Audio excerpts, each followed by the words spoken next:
सर्वोच्च न्यायालय ने क्या कहा, मैं वो लाइन पढ़ के उसका हिंदी अनुवाद करूंगा। Learned counsel for the appellant states that the appellant Sanjay Singh will not make any comment with regard to his role in the present case. जो आरोपी हैं संजय सिंह, उनके अधिवक्ता ने कहा न्यायालय में कि अगर इनको बेल मिलती है तो बेल मिलने के बाद ये अपने रोल के बारे में जो ये केस है शराब घोटाले का, इस पे कोई टिप्पणी नहीं करेंगे। मैंने उनका साक्षात्कार कई न्यूज चैनल्स पर सुना और बड़ी जिम्मेदारी से मैं ये कहता हूं, ये जो पहली कंडीशन लगाई थी सर्वोच्च न्यायालय ने, इस कंडीशन को वायलेट किया है आरोपी संजय सिंह ने।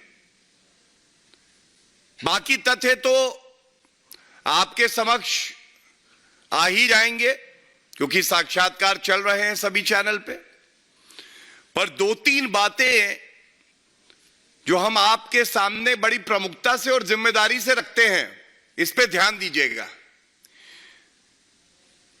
एक गवाह की बात करते हुए संजय सिंह कहते हैं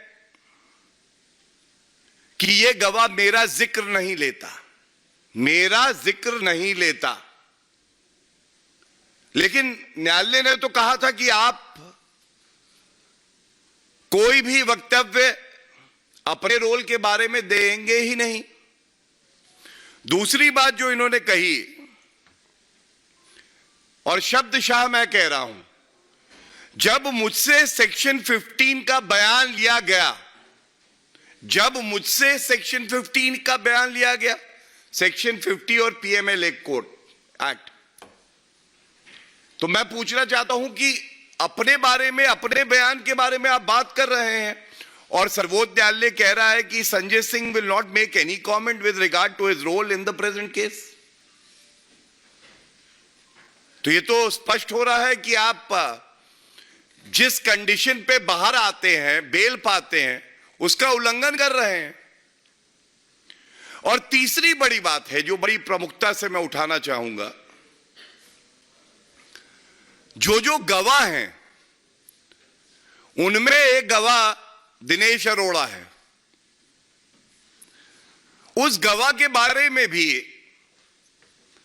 संजय सिंह बात कर रहे हैं, जबकि उस गवाह का अगर आप वक्तव्य देखें तो वो वक्तव्य संजय सिंह के बारे में भी था। तो मेरा पहला बिंदु आज जो प्रेस वार्ता का है, और मैं और प्रमुख बिंदुओं पे भी आऊंगा,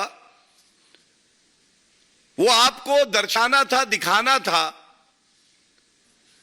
कि ये संजय सिंह हो या अरविंद केजरीवाल हो या मनीष सिसोदिया हो, इनके चरित्र में, इनके डीएनए में संविधान को तार-तार करना और सर्वोच्च न्यायालय और बाकी न्यायालयों का अपमान करना, अवमानना करना है। दूसरी बड़ी बात जो मैं उठाना चाहूंगा, जो संजय सिंह वक्तव्य भी दे रहे हैं,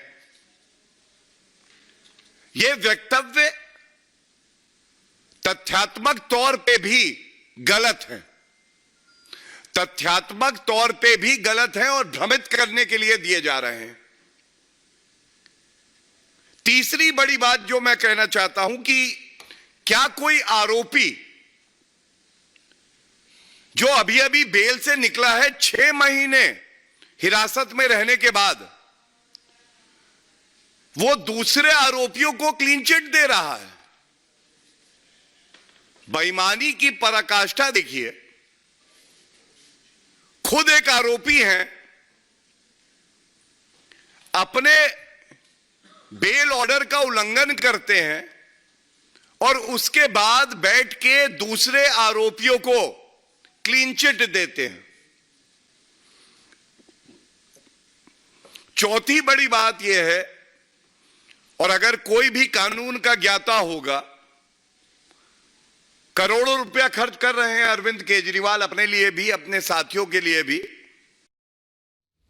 तो बीजेपी की तरफ से प्रेस कॉन्फ्रेंस करके कहा जा रहा है कि संजय सिंह को जो सशर्त जमानत मिली है उसका यहाँ पर कहीं ना कहीं खंडन किया जा रहा है उनकी तरफ से। और अब बात करेंगे दिल्ली सरकार में मंत्री आतिशी की, जिन्होंने एक प्रेस कॉन्फ्रेंस की और ये आरोप लगाया कि बीजेपी ने उनके करीबी के जरिए उन्हें ये कहा है कि वो बीजेपी में शामिल हो जाए। अब ये बात पहुंच चुकी है चुनाव आयोग तक। चुनाव आयोग ने इस प्रेस कॉन्फ्रेंस के बाद उन्हें नोटिस भेज दिया है, लेकिन नोटिस के बाद भी गुस्साई हुई नजर आ रही हैं आतिशी। इस रिपोर्ट में देखिए।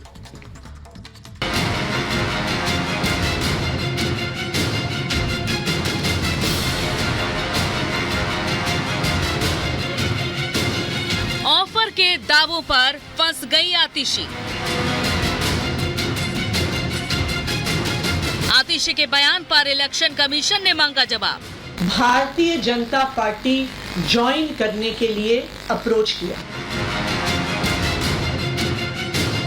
बीजेपी की धमकी का देना होगा सबूत। आतिशी को डेडलाइन, कल तक देना होगा हिसाब। आम आदमी पार्टी के नेता और दिल्ली सरकार की मंत्री आतिशी को चुनाव आयोग ने नोटिस भेजा है। आयोग ने उनसे बीजेपी में शामिल होने के ऑफर को लेकर सबूत मांगे हैं। इसके अलावा आप नेताओं को गिरफ्तार करने की धमकी मिलने का साक्ष्य भी मांगा है। आयोग ने उन्हें बाकायदा चिट्ठी लिखकर बीजेपी के खिलाफ आरोपों के समर्थन में प्रमाण देने को कहा है। मिली जानकारी के मुताबिक चुनाव आयोग ने दिल्ली सरकार की मंत्री आतिशी को नोटिस जारी किया। आयोग ने आतिशी से 6 अप्रैल शाम 5 बजे तक नोटिस का जवाब मांगा है। बीजेपी ने चुनाव आयोग से आतिशी के दावों के बाद की थी शिकायत। इसी शिकायत के आधार पर चुनाव आयोग ने आतिशी से सबूत मांगे हैं। बीजेपी का आरोप है कि आतिशी ने गलत आरोप लगाकर चुनाव आचार संहिता का उल्लंघन किया है।